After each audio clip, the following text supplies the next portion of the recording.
Terima kasih Anda masih bersama dengan kami. Bagi Anda yang baru saja bergabung, kami hadirkan kembali 3 berita utama hari ini. Jalan penghubung di Kabupaten Ogan Komering Ulu Selatan rusak parah sehingga sulit dilintasi kendaraan roda 4.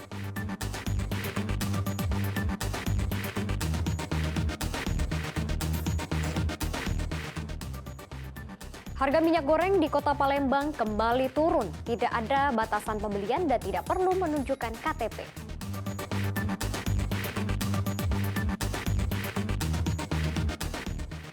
Proses pembuatan KTP elektronik di Kabupaten Ogan Komering Ulu 1 tahun terakhir terkendala peralatan yang rusak.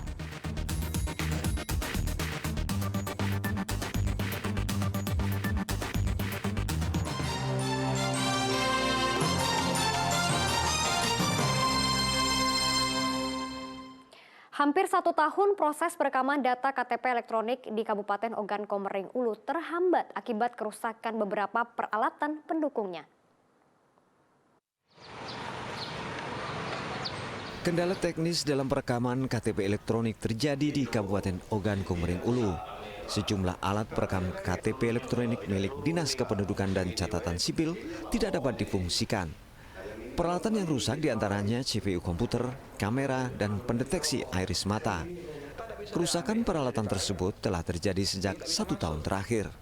Ironisnya lagi, beberapa alat perekaman di tingkat kecamatan pun mengalami nasib yang serupa. Kondisi ini membuat pelayanan perekaman KTP elektronik di Kabupaten Ogan Komering Ulu menjadi terganggu.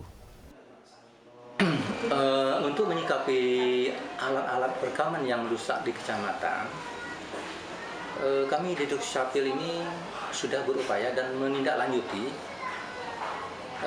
Ada beberapa upaya, yaitu yang pertama kami melakukan perekaman di Capil. Untuk penjemputan perekaman ke desa-desa ataupun ke sekolah-sekolah ini bukan menyikapi karena alatnya rusak dari alat-alat kita yang rusak, tapi ini sudah merupakan program dari Dukcapil OGU. Tujuannya untuk pencapaian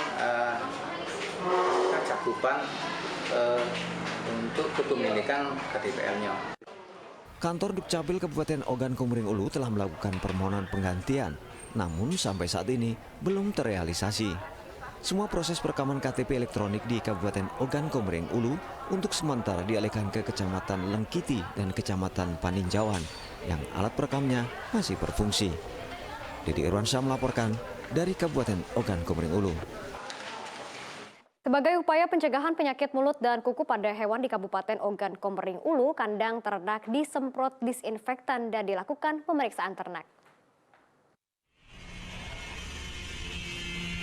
Sejumlah petugas dari Dinas Peternakan dan Perikanan Kabupaten Ogan Komering Ulu mendatangi kandang ternak dan melakukan penyemprotan disinfektan. Kegiatan ini untuk memastikan hewan ternak di Kabupaten Ogan Komering Ulu bebas dari penyakit mulut dan kuku. Petugas juga melakukan pemeriksaan klinis terhadap hewan ternak serta mengeluarkan surat kesehatan hewan yang tidak mengidap penyakit PMK. Surat tersebut dikeluarkan Dinas Peternakan dan Perikanan Kabupaten Ogan Komering Ulu dan ditandatangani oleh dokter hewan yang melakukan pemeriksaan. Hewan yang terserang penyakit PMK memiliki gejala klinis berupa demam yang diikuti munculnya cairan pada mulut dan lidah. Hewan tersebut mengalami anoreksia atau tidak nafsu makan, serta muncul sesuatu mirip bisul pada jari kaki atau tumit hewan. Jadi kalau untuk PMK atau penyakit mulut dan kuku pada ternak, kalau untuk OKU sampai saat ini kita belum menemukan ya, dan juga belum ada laporan dari peternak. Kalau yang sudah layak kita keluarkan surat keterangan kesehatan hewan ya, atau SKKH yang dikeluarkan oleh dinas, ditandatangani oleh dokter hewan ya. Nah, jadi kalau yang tidak layak tidak kami berikan. Tidak cacat, kemarin kita tidak menemukan yang cacat ya. Kemudian kalau kesehatan rata-rata hampir sehat semua. Petugas memastikan sampai saat ini Kabupaten Ogan Komering Ulu masih aman dari penyakit mulut dan kuku. Dinas Peternakan dan Perikanan Kabupaten Ogan Komering Ulu akan melakukan pengawasan ketat terhadap seluruh hewan ternak.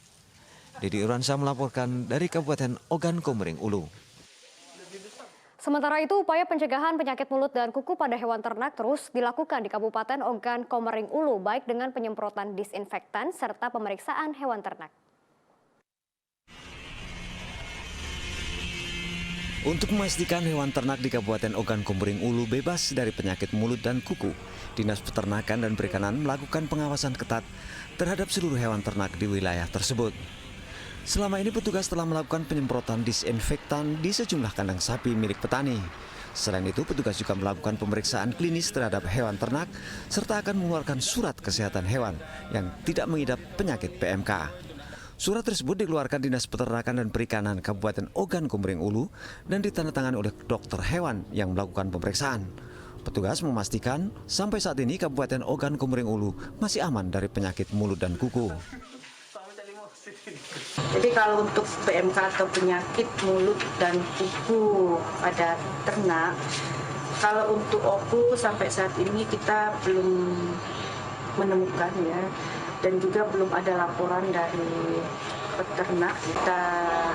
Kalau yang sudah layak kita keluarkan surat keterangan kesehatan hewan ya, atau SKKH yang dikeluarkan oleh dinas, ditandatangani oleh dokter hewan ya. Nah, jadi kalau yang tidak layak tidak kami berikan. Tidak cacat, kemarin kita tidak menemukan yang cacat ya. Kemudian kalau kesehatan rata-rata hampir sehat semua. Masyarakat diimbau tetap tenang karena petugas terus melakukan pemeriksaan hewan ternak di seluruh desa di Kabupaten Ogan Komering Ulu.